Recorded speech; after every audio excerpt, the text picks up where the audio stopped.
We're standing in the real Egypt of the West. They added 1,000 years to the calendar just to hide the fact that the original Jews were the ones running this whole empire before the cleanup. I guess the truth is just a matter of who owns the copyright on the history book. We gave them a fake history. People think the Holy Land's across the sea. Egypt is right here on the Mississippi, and Israel is right here in America. The real Jews aren't who you think. They're the Moors, the melanated Asiatics they renamed to steal this inheritance.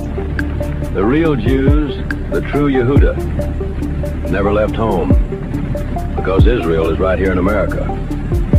These people you call black are actually the Asiatic Moors, the original Hebrew royalty that ran this whole empire before the 18th century. And aren't you afraid of being silenced for challenging the official record? My friend Johnny Cash, he's been out there defending the indigenous community. The original Moors like the Blackfoot, because he knows they're the true nobility. The folks you see over there in Israel now calling themselves Jew are just the Khazarians and Ashkenazi who adopted the culture around the year 800 to act as the undertakers for the real Moorish line. They took the names, but they don't have the allodial.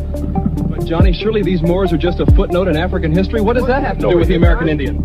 A footnote? Are you that fucking blind? Look at this palace behind us. That's Moorish science in stone. Black folks built that, not some so-called classical import. This whole estate belongs to Mr. Hamilton here. His grandfather, Alexander Hamilton, wasn't who they painted in the books. He was a Moor, a melanated Asiatic, just like Washington and the rest of the original nobility.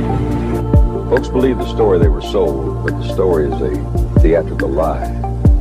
This whole estate, this whole country is the Maghreb Al-Aqsa, Northwest Amixem. You travel around enough, you start noticing the architecture. They tell you these domes are classical, but the Magi know better. This is Moorish science in stone. Folks don't like to talk about it, but the Moors and the Hebrews, the real ones, are the same Asiatic family. We're standing in the real Egypt of the West. But Johnny, there is no evidence of... Lady, don't piss me off today. The evidence is right in your fucking face, but you're too blind to see.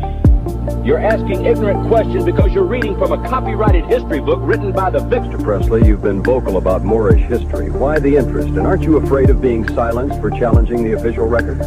You see that dome? That's Moorish science in stone, man. I'm interested because they gave us a fake history to bury the allodial title of the original people. You see these sisters here? These are the Asiatic mothers, the high priests of Anu. Their mitochondrial line didn't come from across the water. It's been rooted in this American soil for 300,000 years. The resurrection is knowing you never left the garden.